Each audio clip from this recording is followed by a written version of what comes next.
Greg, rescue and recovery efforts are underway as the death toll from Hurricane Helene, which made landfall as the strongest storm on record to come ashore at Florida's Big Bend region late Thursday night, currently stands at more than 100.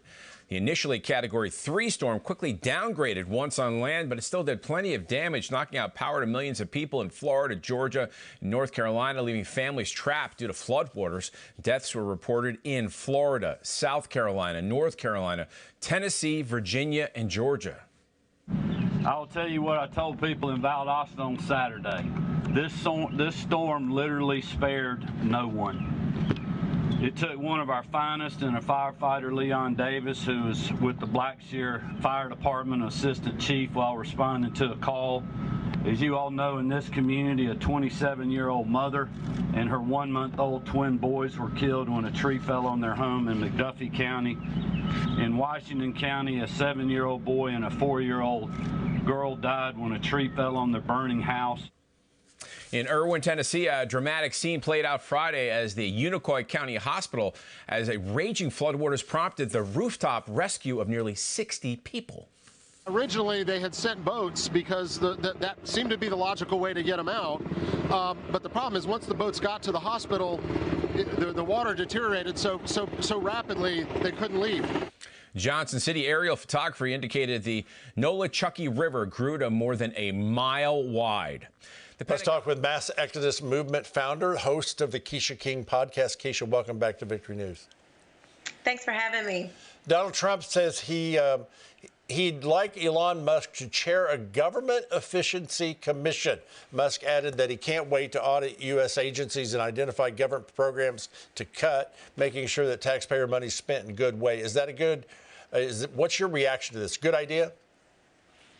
I do think it's a good idea. I remember when Elon took over Twitter, now X, he basically went through the employees there and got rid of a lot of waste there with, people being hired just to basically do nothing. And also, it affects the bottom line. Payroll is essentially a big part of your budget when you run a business. So I do think Elon has the experience and the know-how to cut where there would be necessary, where it could benefit the country. Well, MSNBC and the Democrats aren't thrilled with the trajectory of where rank-and-file union support has been headed this election cycle.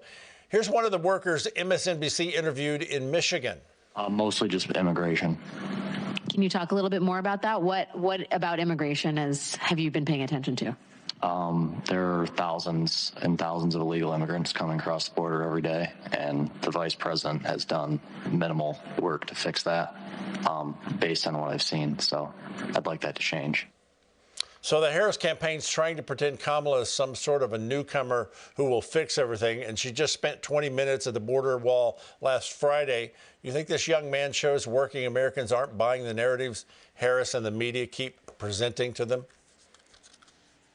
Yes, we're not buying it. Most Americans are seeing what is happening. And speaking of X again, largely because the media has opened up with channels like X. And so you can go there and actually get real news. And so people are seeing you can't propagandize Americans like what happened in 2020. So yes, people are seeing what it's doing, and we are fed up. We don't want this.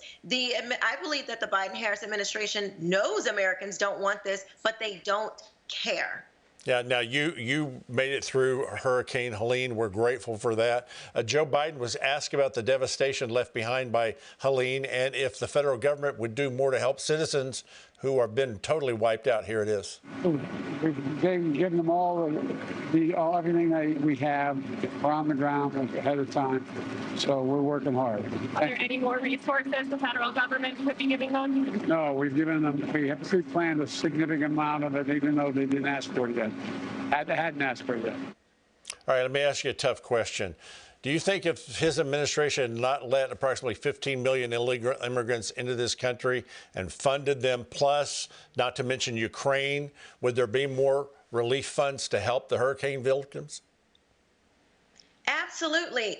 That is one of the main things that Americans are upset about, because we know when we allow immigration, for even regular legal immigration, that's going to put a strain on the economy. And that's why, it's supposed to take a little bit longer for that. But when you have illegal immigration and you have the federal government in cahoots with the illegals coming over, yes, it is going to put a tremendous strain on the resources for Americans for all kinds of things. We have, obviously, now we have the hurricane, but there are schools that are being, with the resources not available to them. There's hospitals. There's even government assistance is being heavily going to the illegals, and Americans aren't getting, we're having to wait in line when they didn't even have to wait in line to get into the country.